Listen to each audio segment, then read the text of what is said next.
दोस्तों, हमारा देश पहले हर एक कार्य में आगे था, चाहे वो साइंस हो, आयुर्वेद हो या फिर कोई अन्य कार्य। लेकिन धीरे धीरे हमारे इतिहास को दबाने का प्रयास किया गया और आने वाली पीढ़ी पर अंग्रेजों और मुगलों ने अपना इतिहास थोपने की कोशिश की। आपने इतिहास में ज्यादातर मुगलों के बारे में अच्छी अच्छी बातें ही सुनी होंगी, लेकिन हमने तो सुना है कि शहंशाह बहुत नेक आदमी है, आम आदमी की भलाई के लिए बहुत कुछ कर रहा है। तुम उन्हीं के पास क्यों नहीं जाते शिकायत लेकर?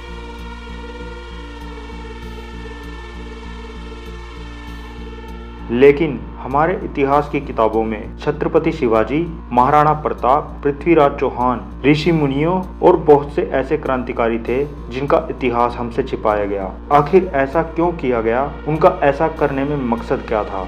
मित्रों, अंग्रेजों और मुगलों का मकसद सिर्फ हमारे देश की संस्कृति को नष्ट करना, हमारे देश को लूटना और अपना गुलाम बनाना था, जिसमें कि वे बहुत हद तक कामयाब भी रहे। बहुत से इतिहासकार महाभारत को काल्पनिक मानते हैं। बहुत से इतिहासकारों का मानना है कि आर्यंस विदेशों से आए थे और रथ का आविष्कार भी भारत में नहीं हुआ। विदेशों से आए हुए आर्यंस ही रथ को अपने साथ लेकर आए थे। लेकिन हाल ही में खोज के द्वारा ऐसे खुलासे हुए हैं जिनसे बहुत से इतिहासकारों के मुंह पर ताला लग चुका है और भारत के पास अब बहुत से प्रूफ्स हैं जिनसे साबित होता है कि महाभारत और रामायण काल्पनिक नहीं थे। मित्रों, यूजीसी ने हाल ही में एक घोषणा की है कि इतिहास में मुगलों के बारे में उतना ही लिखा जाएगा जितना कि जरूरी है, और साथ में यूजीसी ने यह भी कहा है कि आगे सही इतिहास को लिखा जाएगा।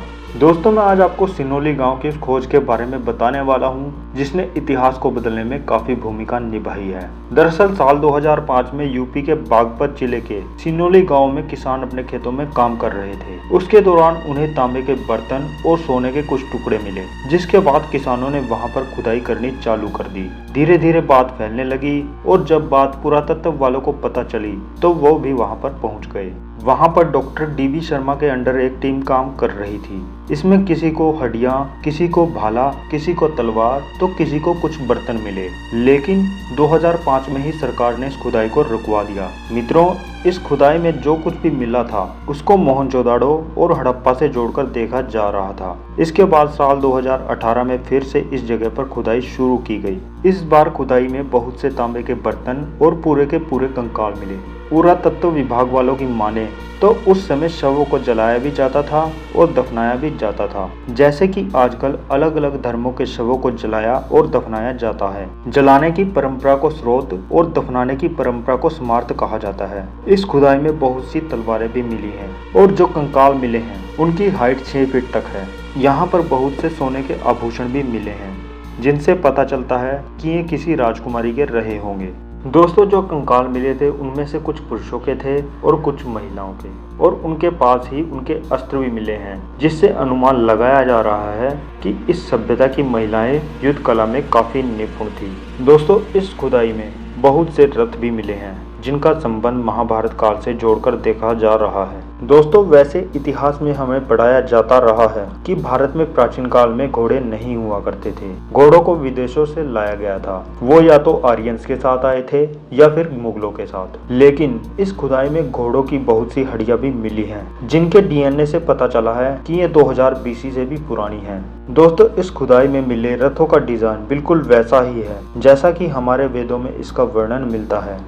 इसमें एक स्मार्त कंकाल ऐसा था जो बहुत ही विशेष लग रहा था, मानो किसी राजा या फिर किसी बड़े योद्धा का हो, क्योंकि उसके पास 2 रथ और तांबे के बहुत से बर्तन भी मिले हैं, मानो उसे कुछ विशेष तरह की विदाई दी गई हो। अगर सही मायनों में देखा जाए तो यह सभ्यता हड़प्पा संस्कृति और मोहनजोदाड़ो से बिल्कुल अलग है। दोस्तों, अगर सिनोली गांव के किसी भी हिस्से में खुदाई की जाए तो शायद वहां से भी कुछ न कुछ मिल जाएगा।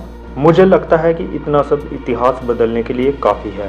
हो सकता है कि भविष्य में हमें और भी कुछ जानने का मौका मिले। उम्मीद है कि असली इतिहास जल्द ही आपके सामने आ जाएगा। अगर आपको वीडियो पसंद आई हो तो इसे लाइक और शेयर जरूर कर देना, और भविष्य में ऐसी ही ज्ञान से भरी वीडियोस देखने के लिए मेरे चैनल को सब्सक्राइब करना मत भूलें।